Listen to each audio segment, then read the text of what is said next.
Hey guys, welcome to my first video. And in today's video we will be talking about the coasters at Kings Island Lake.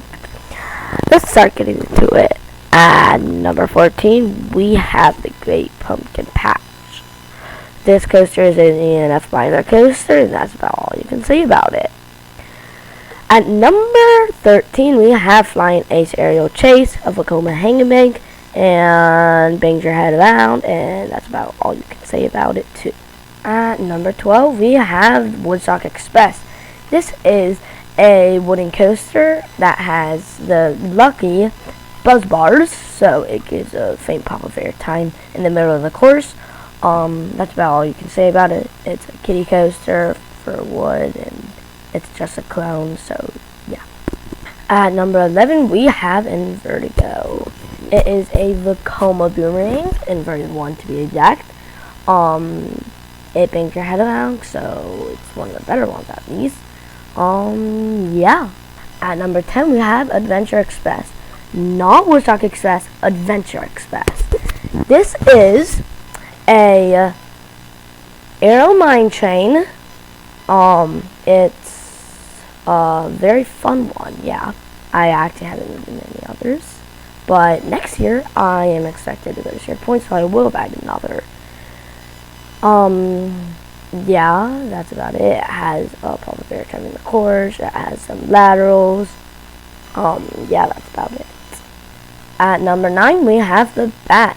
The Bat is actually currently standing but not operating because of an incident that happened, which I will be dropping a video soon for it, about the incident and what could have happened. But all we know is that one wheel partially derailed off the train, but the car didn't fully derail. The Bat is an aero suspended coaster, and it has some good positive G's in it, and it does bang your head around some, not as much as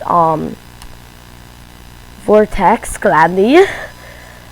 At number 8, we have Backlot Stunt Coaster.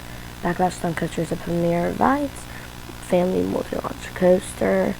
It has some small laterals, no airtime, and it's just fun ride for families. The triple helix adds a gray out moment, and that's about it. At number 7, we have Racer. This is a dueling wood coaster with savvy PTC chains. It has some floater airtime. There is one hill in particular on the Bedside where it janks to the bottom, which makes me slam right into the lap bar. That's probably my favorite moment of the ride. Yeah. And at number 6, this will be a surprise for a lot of people. I have seen people put it at number 5. This is Orion. I know. Unpopular opinion, I think. I know. So Orion is a great ride. It's actually one of my most ridden, probably because it's just a short line a lot of the time for some reason. I don't know why. So Orion is a B&M Giga Coaster. It stands 287 feet tall with a 300-foot drop, which is what qualifies it as a Giga Coaster. Orion has some airtime, good airtime. My favorite part is going to be the same as a lot of people's favorite part. It will be the twisted airtime hill near the end.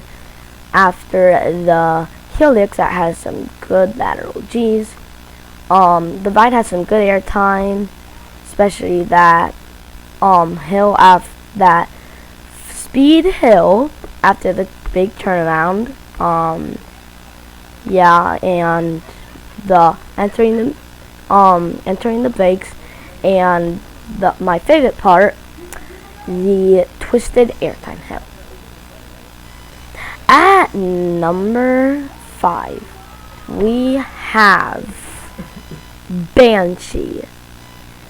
Banshee is currently the world's longest inverted roller coaster. It stands at 149 feet, I believe, and it has almost a mile of track.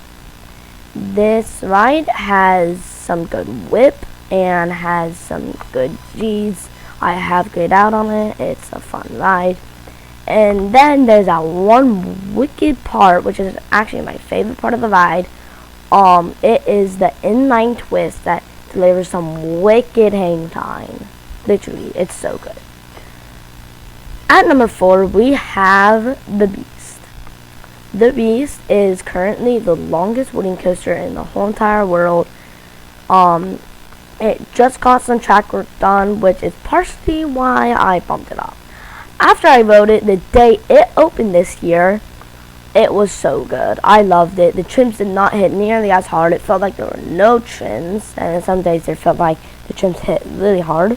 But the opening day for it was a really good day. Then a week later, I got my first night ride. Then I got another night ride, which all that together bumped it up 2 spots on my list. Okay. Alright, now we are at the top 3. At number 3 will become the biggest surprise and partially a GP moment. It is Flight of Fear. Flight of Fear is an indoor premier rides launch coaster. It is one of 2 for the first ever launch coasters with LIM/magnetic launch system. It has 3 inversions. It doesn't have any airtime. But it's a fun ride. It has a little bit of whip to it. It has some lateral G's and stuff. So yeah. At number 2, we have Airtime Spur's favorite construction. It's Diamondback. Diamondback was built in 2009. It stands 230 feet tall, which makes it a B&M hypercoaster. It has the best flitter hill I've ever seen.